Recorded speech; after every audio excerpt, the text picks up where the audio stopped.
Hi there, I'm Nu-Trix, and we're looking into another Gforce software. This time we're looking into the Oberheim DMX recreation as a plugin.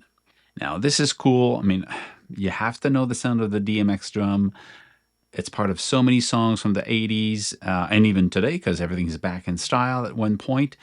The DMX is sample-based, but an old school sample-based drum machine. It uses older converters, and it has a noise and a sound because of it. And it's pretty cool because of that. If you want to have that sound that is linked to so many hits in the past, well, the DMX plugin does just that.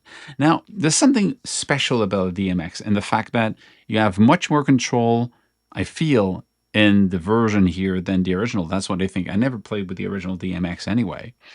But what's interesting here is that they decided not to go with making a drum machine. What I mean by that, it's a sound module with all the sounds of the DMX, but it doesn't have a sequencer in it. It's not a standalone drum. And I find this actually pretty useful, because instead of having a drum playing or a sequence playing inside a software that is a plugin that is synced to the original sequence that is in your song, it's kind of hard to manage at one point. And probably because the DMX doesn't have a very, special way of making drum sequence. In this case, you can just load a sequence, play it, and it's going to trigger the sound. So if you play this, you're actually triggering all the sounds that you want, So what do you have? Kick. You have 3 different levels of kick. This is for the let's go to the beat back beat.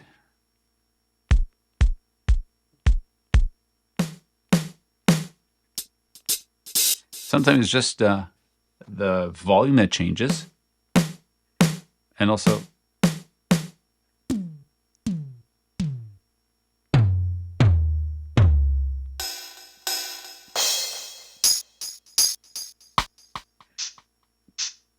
and see, for each of them, you have the volume, you can mute them, you can solo them, but also if you click here on knobs, now you have the send for the delay, the send for the reverb that you have on top here. You have a pitch control, you got decay, you got panning, and you got gain. So much, well, not a lot more, but more control than the original, and especially that decay, delay, and reverb, I don't think that was on the original. You can sync that, you can cross feed because there's a delay feedback if you want. You got a filter on the reverb if you want. There's a filter at the end you can have. You can filter out stuff, but everything goes into it. And then there's a distortion, there's a drive, and there's compression.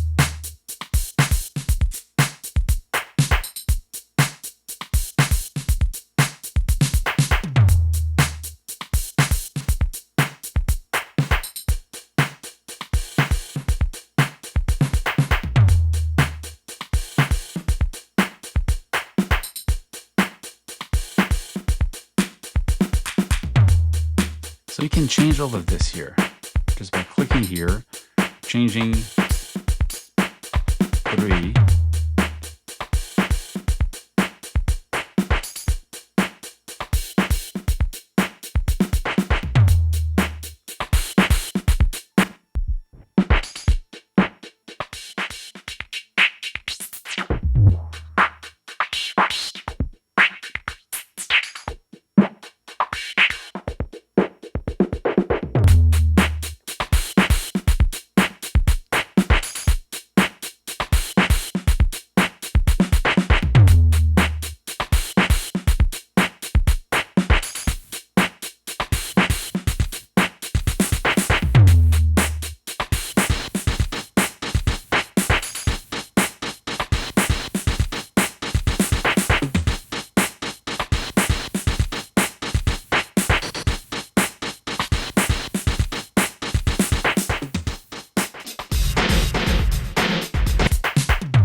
you have 288 sounds of original sound of the DMX and the DX sound, because there was different variation of the model. You have all the original sound from the version that was released in 1981, and you also have all the updated samples that came out in the 83, and the expansion that was the sound kit and the DX also.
So simple, direct, to the point. You have the DMX sound. You can select different ones. Of course, they're stuck with, kicks, snare, hi-hat. Like the original, you want to be limited in the sound that goes in these. If you're in the market for the sound of the DMX with more control than the original, you have this here. It's basically a cool bank of sound and some control like the delay, the reverb, and these extra controls that you have here, plus the compressor and distortion. Cool deal. With a Oberheim sounding filter. Check this out. Stay safe, make more music, and see you soon. Cheers.